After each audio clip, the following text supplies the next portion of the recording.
This essay example, as well as thousands of others, is available in text format on our website for free and without registration. Simply Google Ivy Panda Free Essays.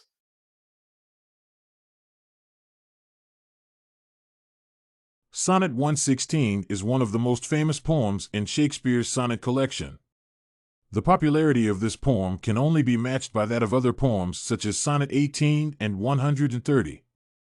Sonnet 116 is often referred to by its first line, "Let me not to the marriage of true minds." The type of love that is defined in this poem has been replicated in various poetic works.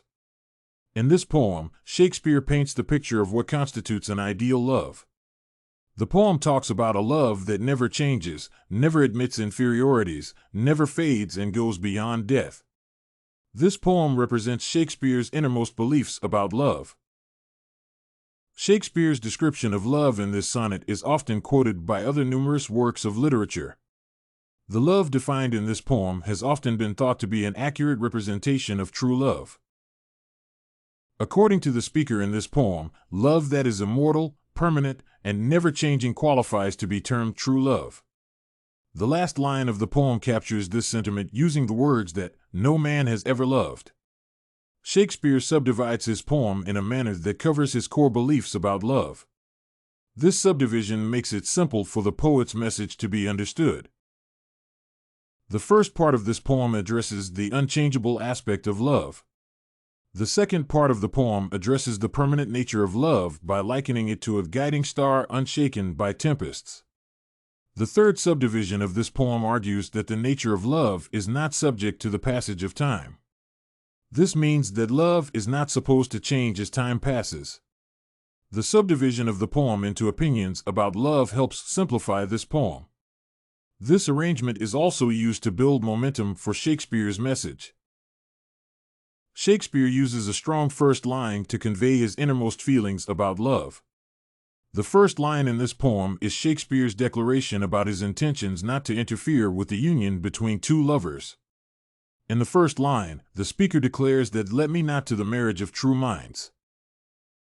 The poet believes that nothing should come between two people who are in love. The powerful message in the poem's first line is matched by a strong closing line. In the last line of the sonnet, the speaker reckons that if love ends, it never existed in the first place. The message found between the opening and closing lines can maintain the poem's original momentum. Another sign of Shakespeare's deep understanding of true love is the recognition of true love's biggest enemy.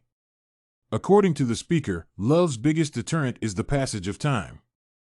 To emphasize the importance of this recognition, the poet capitalizes one line in the poem.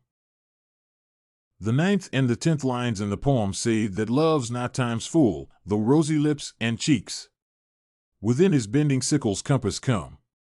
The 9th line in the poem capitalizes the word time to indicate that Shakespeare considers time an important aspect in the dynamics of love.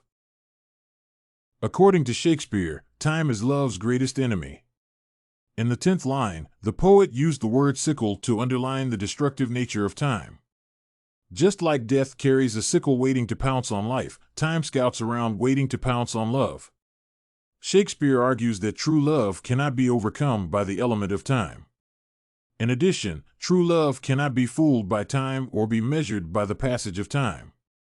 Shakespeare's understanding of true love is that it is eternal and is not affected by the passage of time. The language and the style used in this poem only enhance Shakespeare's message of love. The poet uses imagery and metaphors sparingly and stays true to his love message.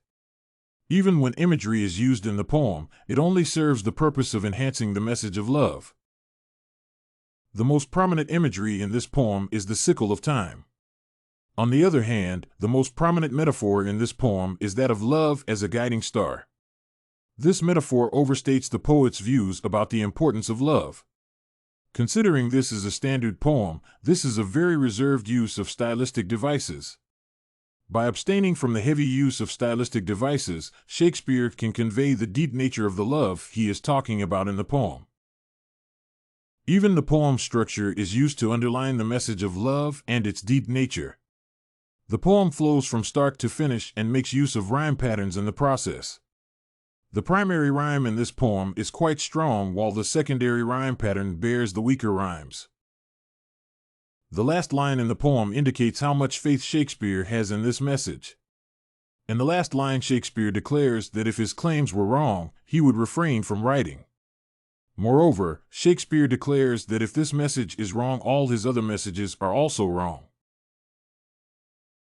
If you want to find more works like this research paper on Sonnet 116 analysis, head over to ivypanda.com. It has a collection of free samples with thousands of submissions covering virtually all academic subjects. No registration required to access it.